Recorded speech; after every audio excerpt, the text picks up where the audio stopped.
can't sit here as Democrats and then say that the Republicans must admonish Trump for what he's doing, and we don't do it to ourselves.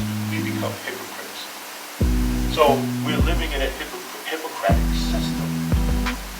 This system itself is a bunch of fucking hypocrites.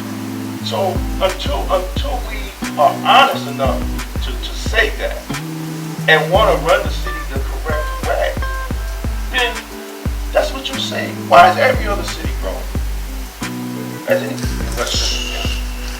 and it still can't grow. Right? And as far as me being a black person, it should be the Wakanda for all black people in Western Canada. Economic development, educational system should be on par. Right? People should be striving, jobs. Why isn't it happening? So we gotta ask the question, and these are Democrats. Right? Everybody wanna talk about Republicans, but as I said on the radio show, and I said all the time, ain't no Republican pissing in my hallway. Rats. So we gotta check ourselves. We need to look at each other. Right, we gotta check ourselves. We just can't always pass the blame. You can't blame the white man when the whole city is run by black people. So what is the problem? So we need to answer the problem, and we need to be honest about the problem. We don't want to be honest about the problem. Well, like they say, you cannot fix a problem unless you accept the problem. So then you can address it. Exactly. But it seems like in Mount Vernon, there is an underlying problem. Like Trump said, I know this, you know this, they know that. But no one is doing anything about it. Is it a matter of convenience? Is it that maybe the things that we were blaming, they're the ones who are doing it? Maybe we're doing a little bit of the same thing? Maybe so. That we're protecting our own interests? Because we saw the whole thing with the mayor, charter, and then they turn around and did exactly the same thing. Exactly. So then I wonder, what is it that you're protecting? Exactly. You accuse the mayor of corruption. And then you turn around and then you work with the corrupt mayor to be corrupt. Across this country, there are 2,200 NAACP units holding candidates forum just like tonight. And like any other constituent group, law enforcement, educators, neighborhood associations, they do it because you can ask the general questions, but you can ask some specific questions that are relevant for your mission, which is to end race-based discrimination. So I want to take this opportunity, please give a round of applause for President Ellis, her executive committee, and the members of the Brockton NAACP. Thank you, Micah. Thank you. The NAACP is known for advocating against racial discrimination and equality, for equality. Why is there no civil rights division within the city's law department to address complaints of discrimination? Oppose all restrictive practices, public or private, and provide information and render assistance to eliminate discrimination in housing? Well, so thank you for that question. And in my opinion, the reason why there isn't a civil rights division in the law department is because we have an old archaic system that needs to be changed, and we need to elect the mayor or leader that's going to be inclusive and make sure to implement these new practices that need to be there, that haven't been there for a long time. Minoring in ethnic and gender studies, which I've mentioned earlier, I've made sure to not just learn about my own cultural background, but those of everyone that's on this stage actually. We all may share something. If you know from Ireland, the famine that struck there really affected a lot of people. The same thing happens on the Cape Verde Islands and the Haiti community as well. So again, when you come to this city, we've had similar issues. Sacco and Viniteria was hanged in the city of Brockton. We do not forget that history. We do not forget the current situations and histories that's happening now. And again, as mayor, if elected, I will make sure to implement these new practices and some old as well too, because again, best practices and new initiatives is what we need to do here at City Hall. Thank you for your time. Thank you. 60 seconds. Thank you, Mr. Curry. I don't know why the city solicitor's office doesn't have at least one individual who's involved with civil rights litigation, who has the experience and background in that. I think it's a great idea that the city solicitor's office encompasses a dimension that would address such issues, and proud of you for asking the question. Good idea.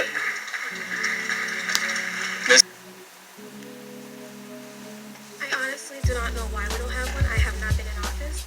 But I guarantee you, if I was in office, we would have one. So if I elected, we will definitely have, yes, we will have one. Thank you. I stated earlier, you need a change-oriented leader. So that's what I said. I said change-oriented. The definition of that is that it's a new leader who's willing to explore new ideas and different way of thinking. In my administration, Michael, you can bet on that. You will have that, and I will make it happen. That's what I'll do.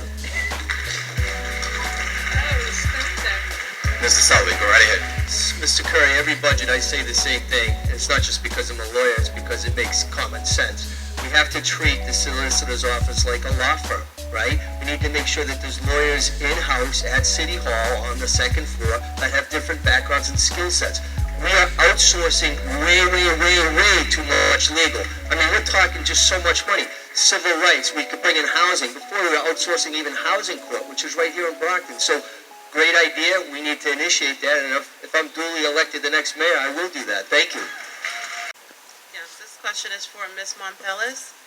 Persons under 18 to 5 years of age make up 32% of our population with a poverty rate of nearly 15%, which is considered above the Massachusetts average rate. Senior citizens' poverty rate is high as well. What will be your policies to ensure these suffering families and individuals a better chance in our city? We have 32% of them in our city, and we have 15% of them in poverty. It's sad.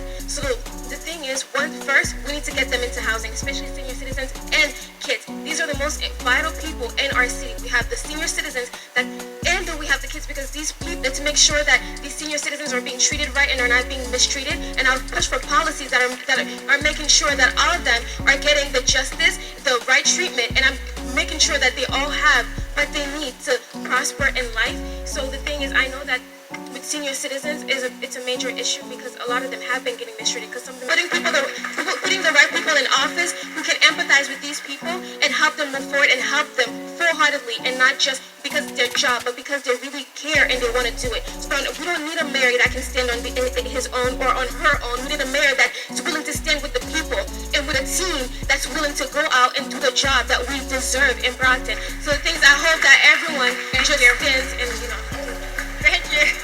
Thank you. Question one more time, because I missed the first half of it, and I do apologize. That's what I'm here for. So persons under 18 to 5 years of age make up 32% of our population with a poverty rate of nearly 15%, which is considered above the Massachusetts average rate. Senior citizens' poverty rate is high as well. What will be your policies to ensure these suffering families and individuals a better chance in our city? Many years ago, I helped start the Boys and Girls Club. Out of that recognition,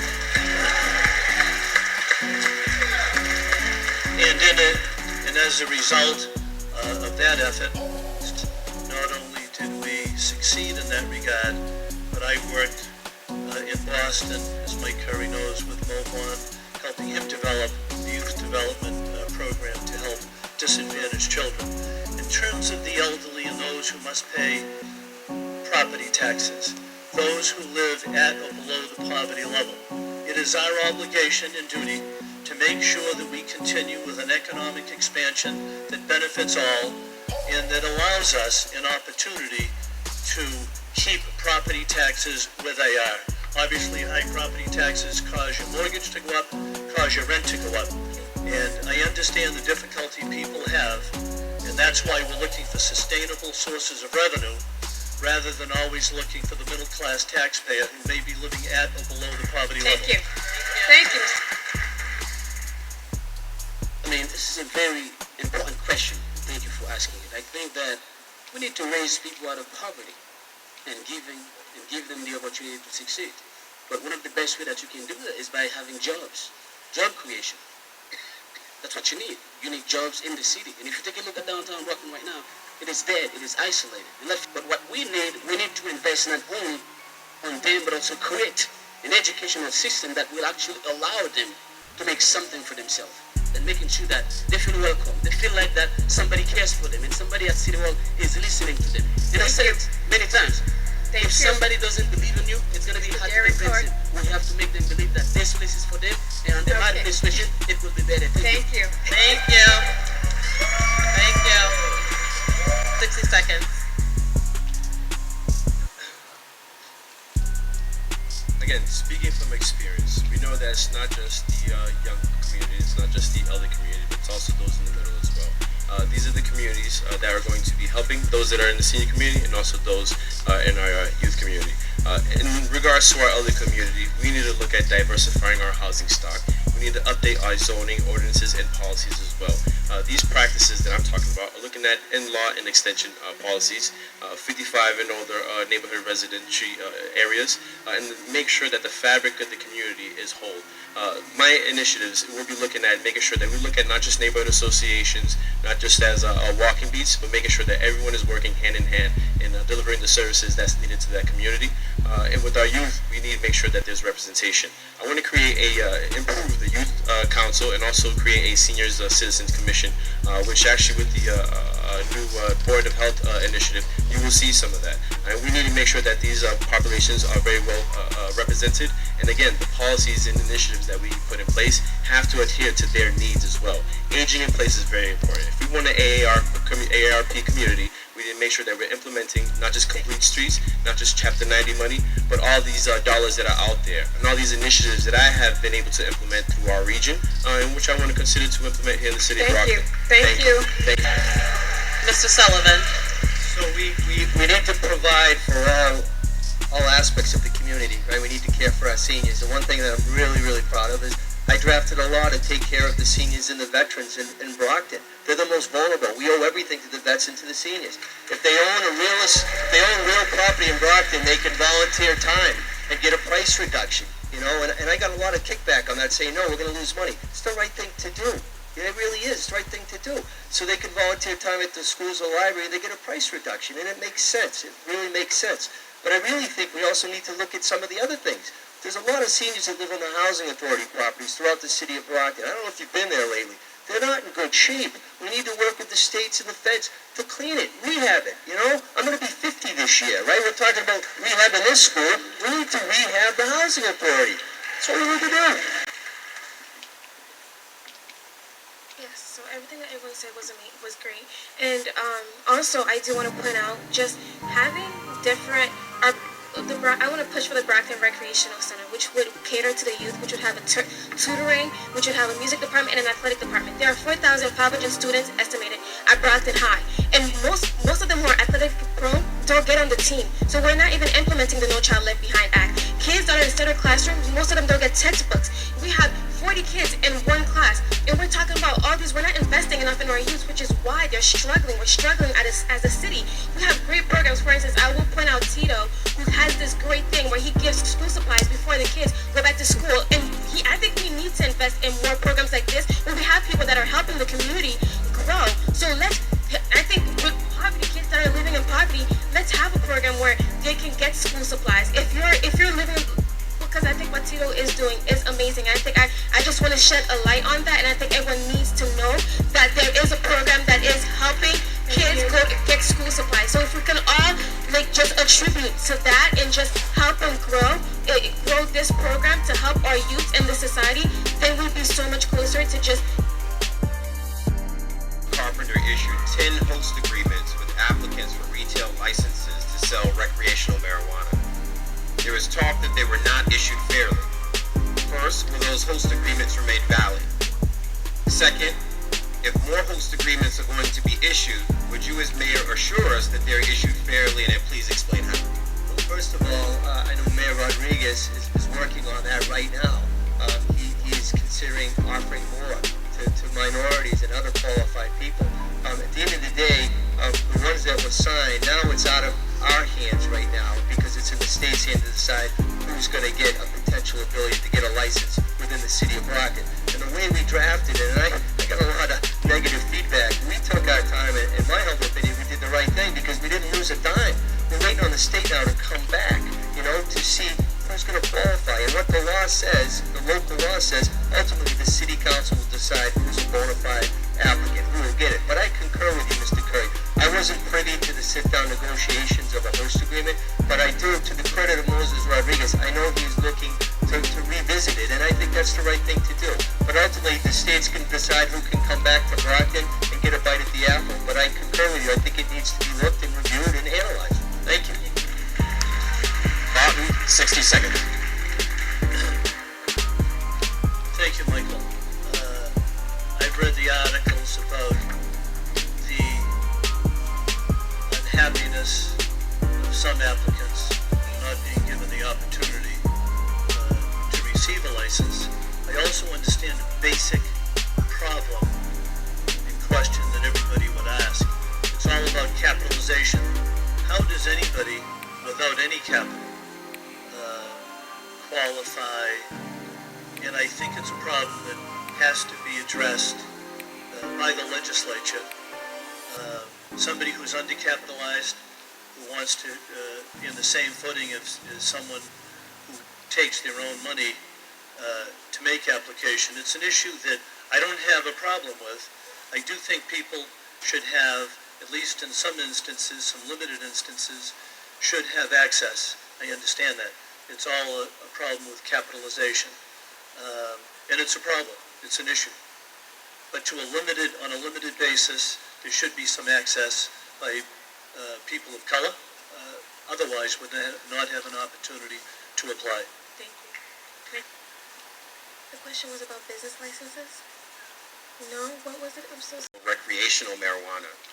There is talk that they were not issued fairly. First, will those host agreements remain valid?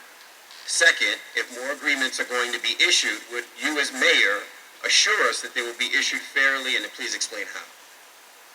That's a tough one because I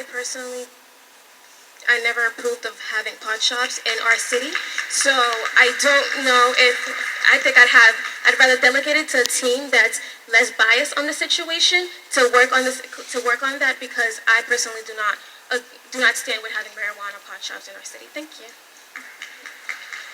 Community host agreement without even you, the resident, know what was going on. And I think that movement was somewhat shallow.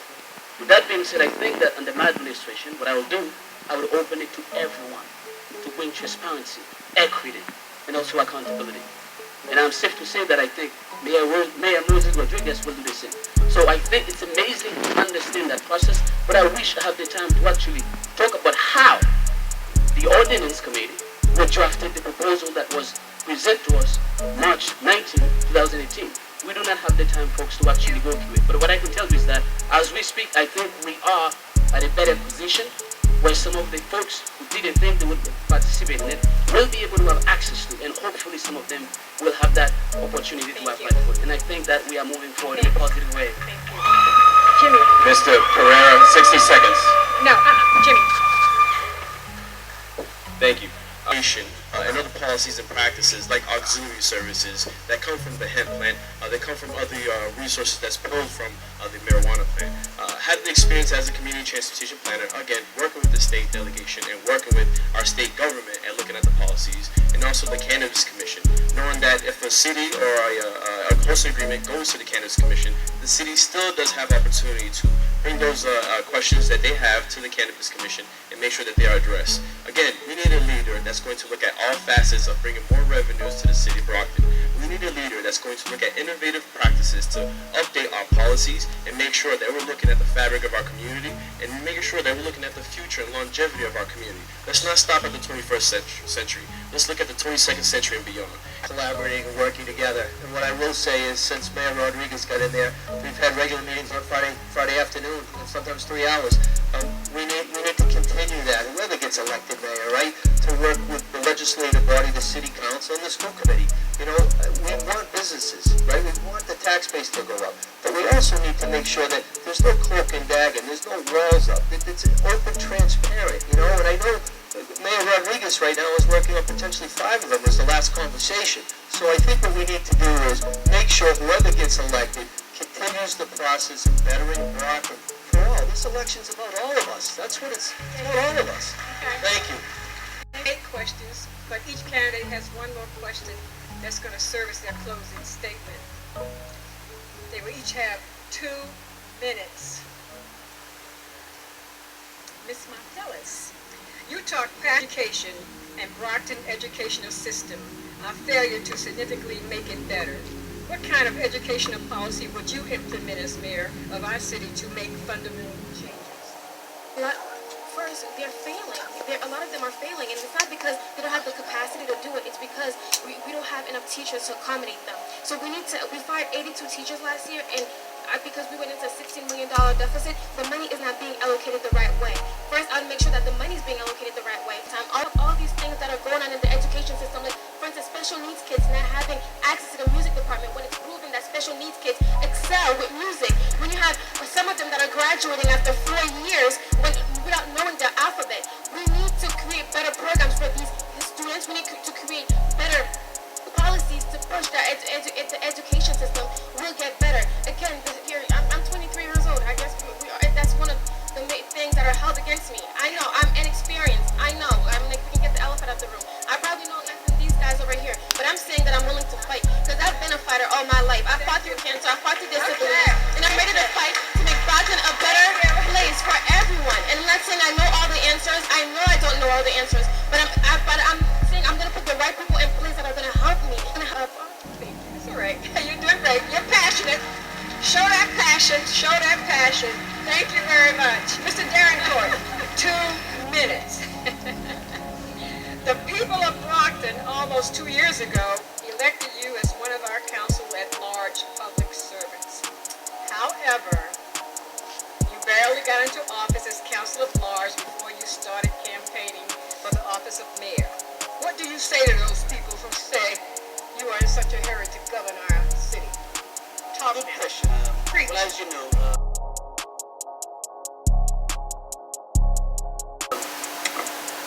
day one, I want to focus on this one. Day one, what I will do on the 5-year mission, I will reach out to every single city leaders to come at the table to talk about the issues. Number 2, I will launch a community policing task force to talk about the issues. Number 3, we're going to build relationships not only between the residents and law enforcement, but every civic leaders. This is what I can tell you. As some of you know that my family brought me in this country after facing one of the most devastating earthquakes in Haiti. When I came here, I could not speak a word of English. But fortunately, because of you, the city of Brockton, especially the Brockton Public Library, you open your arms to welcome me with great attitude. What I see happening eventually, the most realistic outcome in resolving the homelessness issue would be this: that Mainspring probably could become a triage center with the BRA purchasing property in partnership with Father Bill's in building housing. But the Faniff Hospital is now a building with, I believe, 22 units of housing. It's congregate housing. The shelter model is only so effective, and I understand that those who suffer from multiple mental illnesses or addictions, the shelter model is probably the only model for them. But congregate housing, for most of the people who are considered to be homeless, and that's close to 70%, that would be an answer for them. Everybody's entitled to housing, and I think that it's an issue that has to be dealt with, but I believe it can be dealt with fairly and compassionately. Thank you. Mr. Ryan, you have 60 seconds to close. John Yazwinski, who is the executive director of Father Bill's, is working on another congregate housing unit, apartment building that has 6 units. So Father Bill's is moving in order to expand the opportunities for the homeless. Corner of Green Street, Maine, that was a bad corner then, and it's a bad corner now. And we just chased a developer who wanted to spend millions of dollars on that corner. We chased him away, and that's only feet from Mainspring House. So if we want to encourage development, if we want to encourage Mainspring to do something different than what they're doing, and I do believe that they're doing their best, we can't be chasing developers away and criticizing the TIF that they may have received after having been negotiated for 6 months prior to that. We have to do better. We have to look to the future, and we can do better. Thank you. Mr. Sullivan. I mean, this needs to be addressed in really a significant way, right, with a compassionate approach. Right now, if people's at Mainspring or Fatherville's, they have to be out by a certain time, right? In the winter months, they trek down Main Street and they go to the library, right?